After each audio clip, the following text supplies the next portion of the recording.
It is in many ways unbelievable. Stellaris, Paradox's first try at an interstellar space grand strategy game, just celebrated its 10-year anniversary, which in itself is a massive achievement. But on top of this milestone released perhaps one of the more game-changing expansions of the past decade, Nomads, and thanks to Paradox for collaborating with me on this video, I'm able to show you the coolest parts about this expansion, and why this is your sign to return to space. Use my link below to get Stellaris Nomads now, and if the DLC intrigues you and if you wish to show some love to this mothership of a game, make sure to leave a like and a comment with your thoughts on Stellaris in 2026 down below.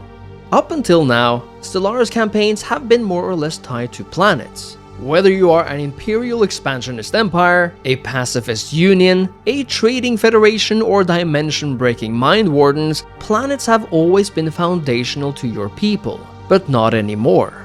Stellaris Nomads introduces for the first time entirely ship and space station bound civilizations that can be played by both the human player and the AI. There are multiple ways to be one of these nomad civilizations, including as simple voidfarers charting the galaxy, or as religious cultists taking their faith among the stars. But the main aspect you'll discover is that you are indeed no longer tied to a planetary capital. Your entire civilization is centralized in a single ship, an arc ship that harbors your industrial, societal, and military core. But of course, a core that can move around the galaxy as it sees fit. This is a ship in every sense of the word, with shields and offensive capabilities all, only that it also serves the same functions as a regular planet in terms of having several industrial sectors, a population, and upkeep. The UI itself is very similar to that of the planetary UI, as you can see. There are multiple submenus here, including an ability to build fighter ships directly from your arc ship. While the capabilities are relatively few in the beginning, upgrading your arc ship over time and after unlocking relevant research will significantly improve your home. While you can manage your arc ship this way for the most part, at various points in the game, you'll encounter special events that lead into the situation log.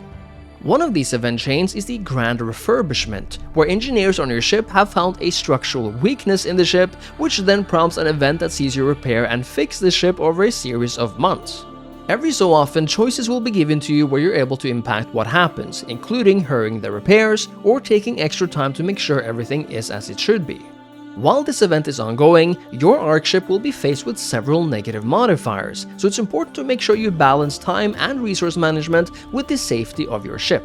Depending on your choices, the outcome will provide you with several modifiers that will be inherent to your ship, like optimized power grid, which significantly improves energy output.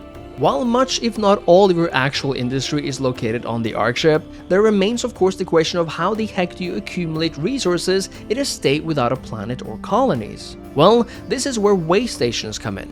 Way stations are your outposts in the galaxy, the hubs you place in systems you wish to call your own, even though you never settle any planets there. The thing about way stations is that they act as one unified hub for all of your resource gathering, but they can do so much more.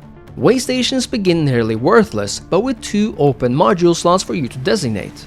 These modules determine what you can do in each system, and what the best path forward is will vary from system to system. A system with a high energy credit and mineral potential will mean that it's likely wise to build a solar array and a mining array so that your way stations can actively accumulate those resources. You can also build modules like trade hubs or nebula refineries depending on the environment, or repair base and resource silos that are more general in nature and can be crucial for the supply and maintenance of your arc ship. Building way stations in nearby systems will create way lines, essentially lanes that connect systems together with several benefits. For example, the Mirajmar way line owned by me significantly increases the capacities and effectiveness of the connected way stations. Way lines can also be opened up for use by other empires through diplomacy, and as such can be used as important strategic zones.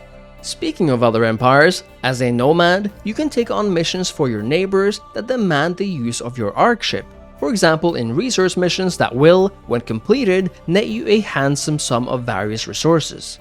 There are other additions as well, such as the nomadic ability to harvest most of the resources from a celestial body in one go, but a major feature of Nomads are the various new origins, and there are 4 of them.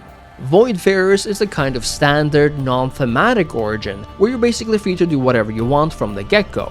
Heirs of the Khan is different, where you'll vie for the throne of the Khan after the last one's death, fighting your way to the top amongst other successors and pretenders, and perhaps one day rally the full nomadic Khanate into a galactic force to be reckoned with. The Sacred Path has you guide an archship of pilgrims towards interstellar holy sites, coming up against various dilemmas related to your people and their faith.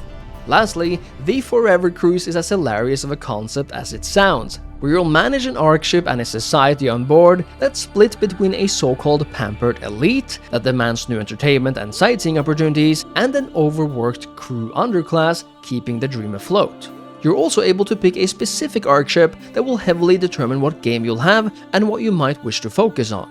The military-type archship is fairly self-explanatory, offering ultimately more firepower and power projection, but not necessarily much else in terms of unique features.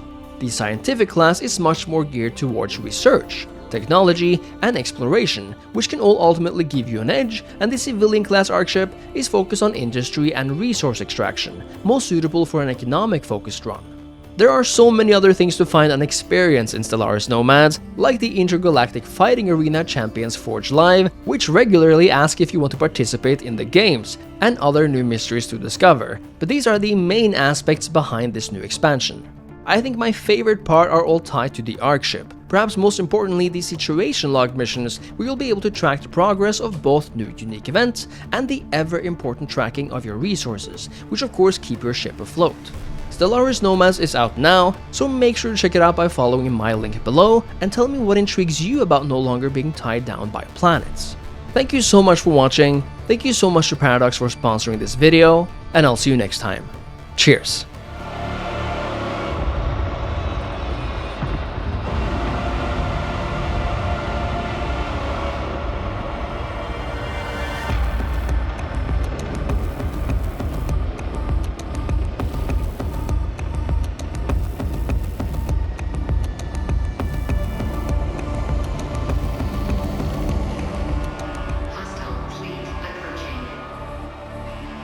Progress report.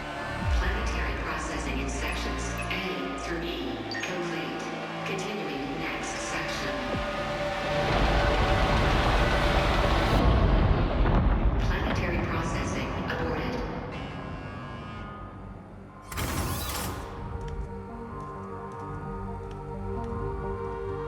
We have company.